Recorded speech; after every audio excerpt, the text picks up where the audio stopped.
So, a UK fella, Harry Whitaker, he said he'd been interested in science from the age of about 6. Developed interest in chemistry, medicine, pharmacology, astronomy, and nuclear physics. Quote from him, "I'm just a nerdy kid who likes doing science." He's in his 30s, but, nerdy kid. He described himself as a mad scientist who had acquired many of the chemicals he used from the online auction site eBay. You look worried. He likes to tinker with things in a scientific way in his house, as you do. And one of his goals is to collect every element of the periodic table, which, of course, every sane human being will want to do and can. So really, he's just innocently curious. So, of course, he says, "I don't make things dangerous. It's just all harmless fun, essentially." And as he told the police when they showed up at his house, take precautions so it doesn't harm anyone.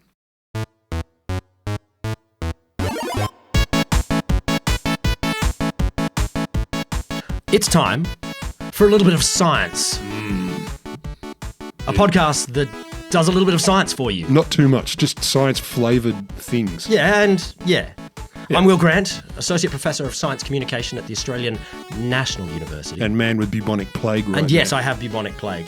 And I'm Rod Lambert. I'm a 30-year SciComm veteran with the mind of a 15-ish-year-old boy. And as well as your collector. What have we got today? We've got some yay horseshoe theory. Which, if you've heard it once, you've heard it 1,000 times. I've got a bit of A and maybe too much I. I'm going to talking about my generation. I like that. I've discovered that evolution has a sense of humour. And at the end, we'll round up with our opening story, which is really called Mate, I Was Just Trying to Science. Hey, so have you heard of horseshoe theory? Is it to do with the blood of horseshoe crabs being blue and you can use it to, I think it's extend life indefinitely? No, I mean, I wish it was that. Yeah, it's not? It was that. Is it something to do with the graph? With the graph. The shape of a graph, like being a horseshoe. Yes, it is a horseshoe-shaped graph. It's a graph. Yeah. Oh, well, it comes from that. So, look, it's a theory of politics. I wouldn't say it's a theory that the political scientists have latched onto and said, yay, this explains the world. But it's a useful theory. Basically, the idea is that the further you go to either extreme of the political spectrum. Yeah, the smarter you get. No, you sort of loop around and you might join up with people on the other side. So you throw a ball hard enough, it goes right around the world and hits in the bum. It's something like that, politically speaking. So it's the physics, okay. I mean, so it's sort of classic examples of this is that, the Stalinist Russia went so far extreme to the left and they end up being super totalitarian, looked a lot like another totalitarian regime like the Nazis, which were extreme to the right. Wait, the Stalinists weren't left? They were left. Were they? That believed in the workers controlling production. So that's one of the classics. As long as the workers were Stalin and his buddies. Now, look, Some workers. I think what this is missing is that Reality? Well, no. I think there's other things going on. Yes, people of extreme positions also tend to be dehumanizing other people and might think, my idea is so right, I can just do what I want with it. So Yeah, greater good. That sort of thing tends to turn up on the extremes. Yes. But I read an article today and I was just like, oh, you guys, you got there in the end. And I was just like, little clap, because this is just my favorite example of horseshoe theory manifesting itself in the real world. I'm like, which guys and which end? Okay, we all know Donald Trump has done a lot to science in America. For science. For it. He's enhanced it. And one of his key things has been bringing in Robert F. Kennedy Jr. as Health and Human Services Director. Renowned scientist, yeah. Yeah, there's a lot to critique in RFK Jr.'s engagement with science. Yeah, I've heard rumours. But two of their picks for Director of the National Institutes of Health and Deputy Director are Jay Bhattacharya, he's the Director, and Matthew Memoli. Now, just to frame this for people, National Institutes of Health are one of the world's biggest funders of health research. Yeah. Like anything to do with health, they fund heaps, they do heaps. They're doing a little bit less now under Trump. But I think they might even be not only one of, if not the world's largest. So, they have funded all sorts of things over the last 50 years. So a lot of people in the scientific world are like, I'm a little bit concerned. The fox is in charge of the hen house. Bhattacharya and Memoli put out an opinion piece in an article in City Journal that I think is this great example of horseshoe theory. Okay. So just to give you a bit of background on Bhattacharya, he is a long-term professor of medicine, economics, and health research policy at Stanford University. Never heard of it. So he's got chops. Okay. He was an opponent throughout COVID of lockdowns and mask mandates. So he was from that side of things. But not alone. There are a lot of people with various views on disease who at least ended up in that space. Yeah. And so Bhattacharya and Memoli, they're saying, all right, pandemic preparedness wasn't what we needed. I don't think you have to be a medical scientist or a rocket scientist or a public health anything to say... Or a brain owner. Yeah, to say, okay, the pandemic perhaps didn't go perfectly. Like, I don't think anyone's arguing that. I'm going to give it a B-. And they're saying, look, our preparedness, and this is looking at NIH funding and globally, but NIH funding, looked at three main things. First, catalogue every existing pathogen by sending scientists to every remote place, bat caves in China and things like that. Jeez. Take biological samples of wildlife, bring them back to labs, and study them. Okay. 2, see if you can make them more infective. Cool. Now, this is what's called gain-of-function research. Yes, it is. And in this article, they're calling it dangerous gain-of-function. Now, I think gain-of-function research is something that had a huge question on it. So basically, the point is take an existing virus or pathogen, see if you can use some sorts of genetic engineering technology or something like that to make it worse. Yeah, but we're doing it. It's like scientific whaling.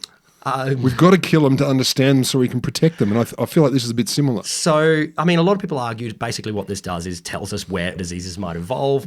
Sure. And then we'd be ready for them. A lot of other people say evolution is super complex. There's so many places it can evolve. What is this going to tell us? It's got like one lock or two lock, for... Yeah.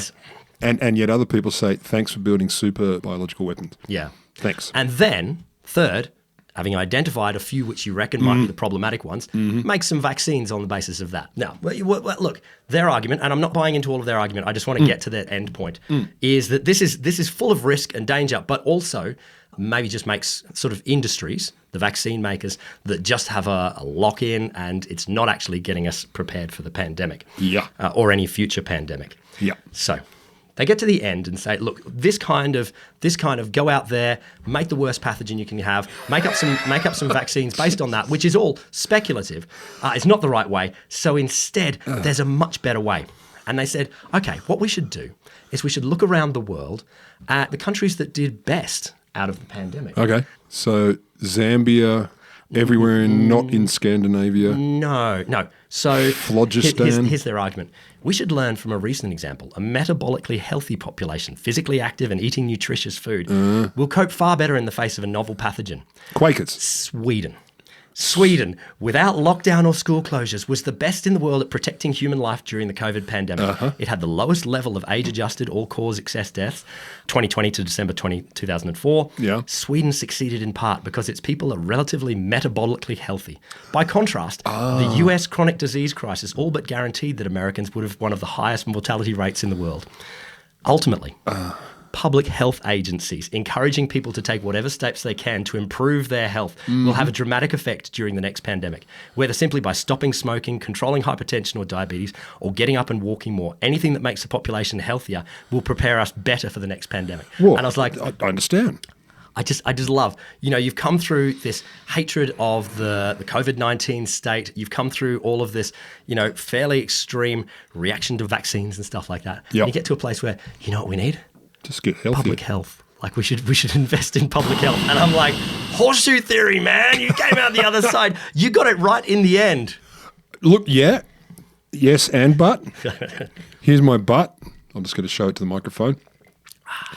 So there's a point at which it turns out, no matter how well you are, a pathogen still works on you. And if you're not sure about that, go and look up any high-functioning, mega-training athlete and look at what precious little immune systemless creatures they can become. That's my concern. I the idea of public agree. health, stopping at the point of let's enhance public health, 100% bang my hands together till they're bloody stumps of meat. But you know it's going to go too far. I completely agree. Like, of course, it's not either or. It's why don't we orient towards health as much as we can and have backup plans? But still. Robert F. Kennedy and his buddies, they got there in the end. They did. Let's look at public health. Yeah, okay, I'll give you that. At least they've come to where everyone who had a brain already knew they should be. There you go. So researchers have been able to accurately predict what a person is seeing or hearing using brain activity for nearly 10 years. Wait, okay, so... So look at brain activity and go, you're looking at a picture of a stomach. What they couldn't do is really interpret or decode brain's interpretations of complex content, like a short video or abstract shapes. Like they can't kind of go, oh, you're watching a video of a dude spinning plates Sure. while he's wearing shorts. Sure. Okay, that might be a little bit more complicated than one static image. Yeah, apparently. Apparently we can't decode that so well.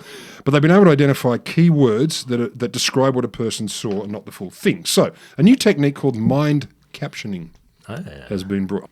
So mind captioning, it generates descriptive sentences of what a person is seeing or picturing in their mind from a readout of their brain activity. That's wild. Isn't it? So wild. Isn't it? So the model apparently predicts what a person's looking at with, quote, a lot of detail. That's a technical term. So the method, right?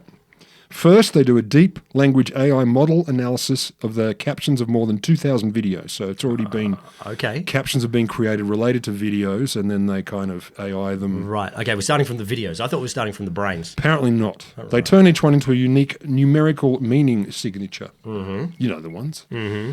Next, a separate AI tool gets trained on 6 people's brain scans as part of the method. Sure. Learns the brain activity patterns that match each signature meaning signature that they've created from the previous bunch of work, while the participants watch the videos. So they're getting links to the meaning signatures, what they think, getting connections, patterns. So the video might be something like a person jumping off the top of a waterfall. Yeah, okay. Which is, kind of complicated, really. So once it's trained, apparently the decoder could read a new brain scan from a person watching the video. A different person? Yep, and predict what it might be. Then a different AI generator would search for a sentence that comes closer to the meaning signature, decode it from the individual's brain and go, this is what they're looking at. So that was the method. That's what they tested and were theorising. Sounds fine. That sounds impressive. So how'd it go? So for a waterfall jumping bid, for example, the AI model guessed the strings of words, and it started with spring flow. Sure. Then it progressed apparently to above rapid falling water on the 100th guess. And finally it gets to, this was... At the 100th guess, it got a bit better. It got to a person jumps over a deep waterfall on a mountain ridge. So it took 100 guesses from the brain scan to go, the person seeing someone jumping over a deep waterfall on a mountain ridge. To guess what you're thinking of. By looking at my brain. Still, either way, by looking at your face or anything. Okay. I wouldn't say 100 guesses means I'm a mentat, Yeah, like a mind reader. No. We can test it. Okay, what am I thinking about? It's... Do you remember that thing in Being John Malkovich where he's like, I'm going to guess your name, and he's like, is it... I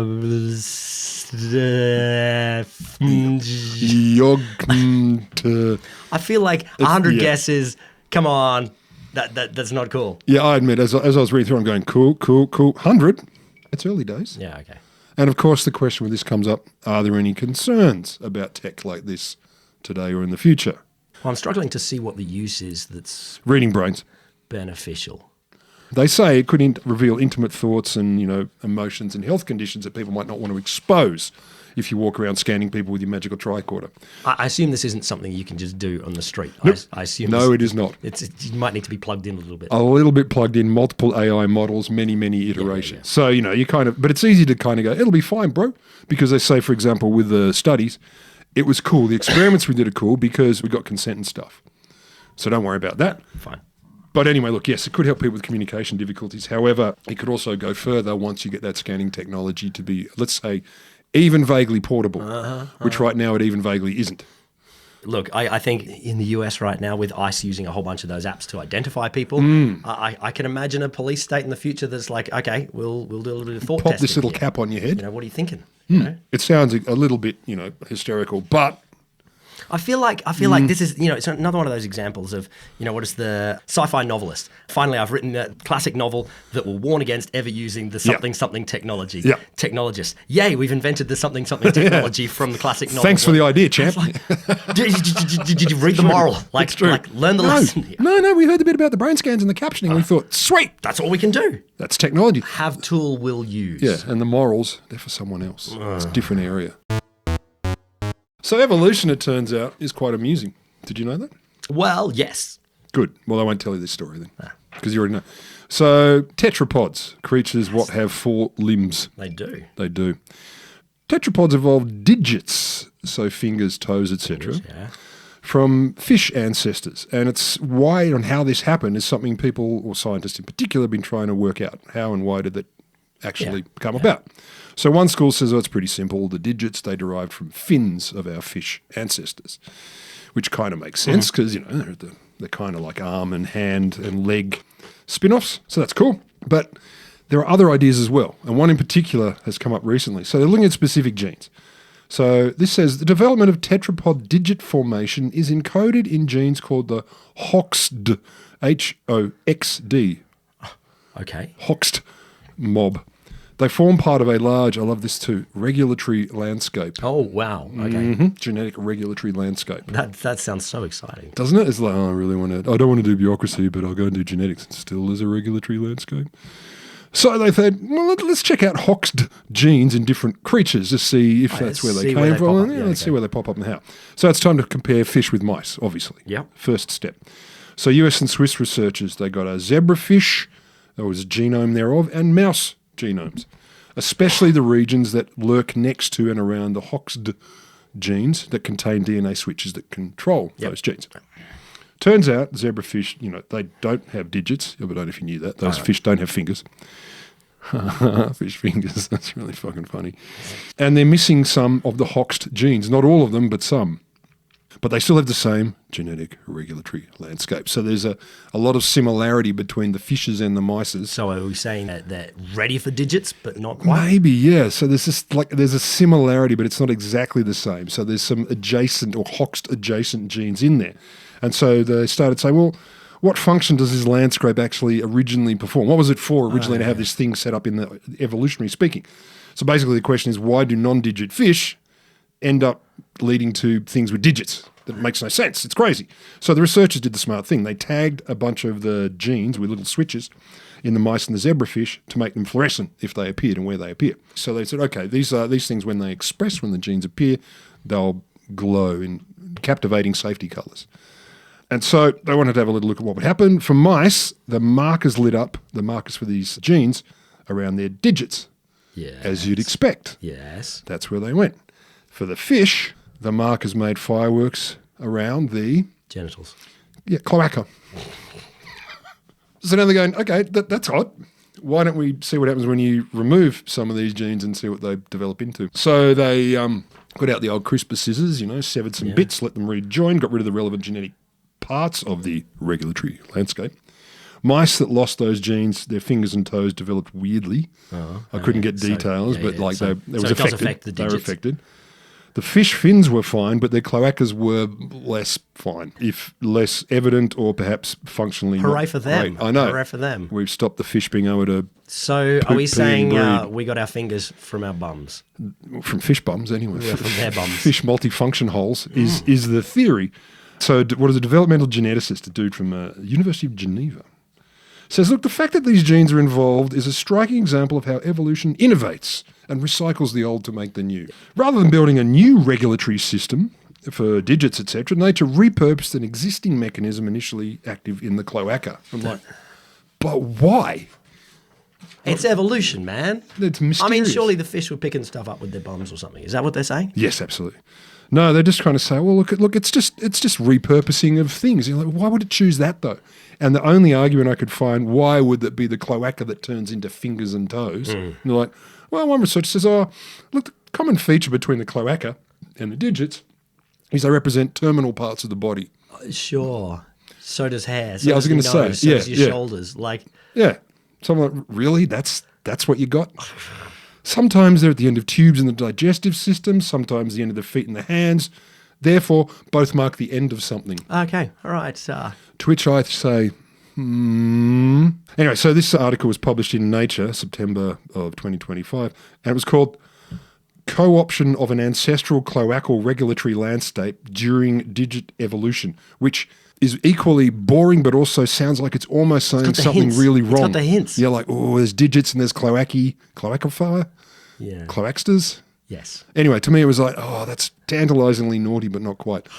Anyway, I don't know. Do you believe it's because it's a terminal thing? Because for me, it's like, no, dudes. I don't know. I think the jump between evolution in phylogeny, so that's like what the body looks like, versus, in the DNA. Yeah. Like, I know that they're related, but you can understand why having proto-eye that's sensing light, and it would get better and better at sensing things. You can understand that jump. Yes. But that whole... Butthole to your thumb? Well, via your DNA, I'm like, really? I don't understand.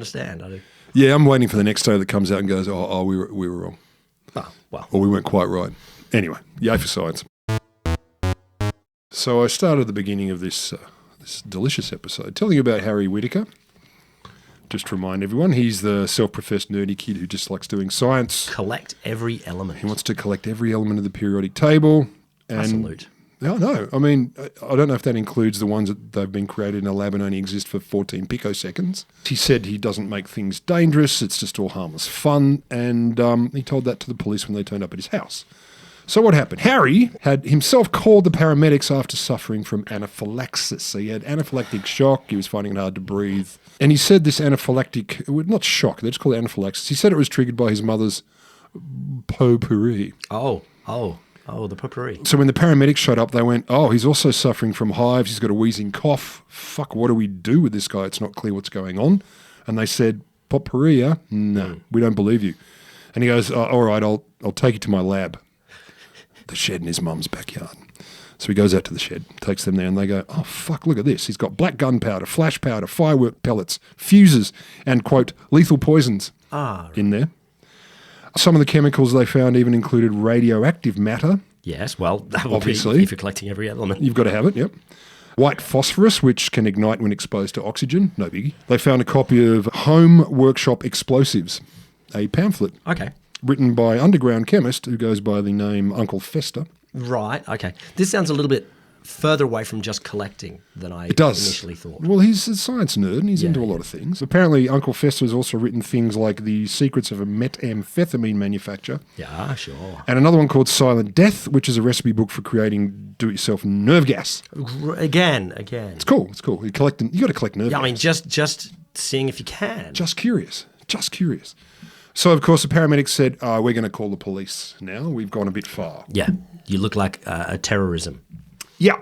Oh, and so when the police got there, they also found some heroin, which is not an element.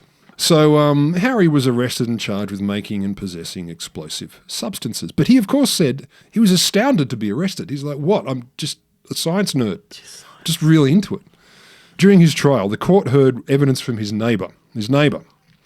Said fumes caused by his experiments were so frequent and acrid that his family had to keep the windows shut and were effectively hostages in their own home. First responders, the paramedics, noticed that the shed did not have any ventilation system. Jesus Christ. But a window was broken, which apparently, according to Harry, occurred during a previous experiment which had resulted in an explosion. From those ingredients, complete coincidence. Poor dude's just cooking up random stuff in his shed. And apparently then the trial, of course, dug a little deeper. And there was a WhatsApp chat. He was writing to a friend, or at least, let's say, someone on WhatsApp, about a little experiment that had gone wrong at one point. I was trying to isolate thorium dioxide. Okay. Which I think is fine. It's just like a salve for acne. Sure. Or more. It just reduced down to a radioactive gunge. Yeah. That started exploding like a volcano, going absolutely everywhere. Jesus Christ. I had to evacuate while it burnt holes in the tree canopy above it. This is what he's writing on WhatsApp, which is perfectly secure. Like, if the police hadn't come, where does his curiosity end? Where does it end? Like it ends in him dying is the only thing, or he gets arrested. Or dying and taking others with him. Says he supposed in this ongoing chat on WhatsApp, he said, I should be thankful my home isn't radioactive, lol. And he goes on to say, look, just the laboratory and the area around it that's gone Chernobyl. The house is still fine. That's great. That's got to be fine. And also, if you're wondering, and you probably weren't, but apparently he volunteered he said, look, at the trial, I got no problem with anyone regardless of their creed or colour. Great. Which is what anyone who has no problem with anyone regardless of creed or colour that's what they always say. Could be. So the court then heard about racist messages he exchanges on WhatsApp with his father, including Muslims turn my stomach, which is not subtle. And apparently he was driving by a mosque near his house and talked about driving into the mosque on a Friday afternoon in a tank to turn them into mincemeat. So that's pretty good. And also things about, let's say, burnt out remains on a device, I'm not sure what the device was, which said things like for use on Jews only. Jesus Christ. So he's a good guy. They also discovered another container labelled Zyklon B. Oh, my God. You know what that is? I do know what that is. Yeah, that was used for those of you who are delightfully ignorant of this. It was used in the gas chambers at Nazi death camps. Who says, you know what, I want to make me some Zyklon B? In October this year, he was found guilty on 2 counts of making explosive substances and 2 of possessing explosive substances. And he's going to get sentenced early next year. What I love is this caught my attention because in the newspaper I first saw it, the headline was about Halloween. because he was busted in October. And I'm like, what the fuck are you talking about? How Halloween was the headline. Jesus Christ. Chemist or mad scientist in Halloween. I'm thinking, this could be a bit of a laugh, a bit quirky. Actual mad scientist? No, just a basic terrorist. Basic science nerd who's really been into it since he was 6. So, we'll know early next year what happened to Harry. I guess here's the thing. Maybe don't try and make every element yourself. Also, don't make explosives, poisons, or label containers Zyklon B. Also, maybe don't be racist. I mean, we're anti-racist here. Always have been. I think so. A Little Bit of Science is your Little Bit of Science. It is. It's the podcast that gives a little bit of science every week into your podcast feed. Or you can catch us on Twitch if you hit us at the right time. It's usually like Friday afternoons. About 3:30. Australian Eastern Daylight Savings Time. Yeah, 3:30-ish. So get off work early. You know what to do. Go out there and like and share and comment and tell your friends. Yep. Send us emails at an email address. You know the email address. Us at... No. A Little Bit of Science. No. Cheers. Cheers at a little bit of science. .com. .au. There you go. Dot. Oh, there's no more dot? You can't do more dots after that. I want another dot. It's full of dot. Dot science.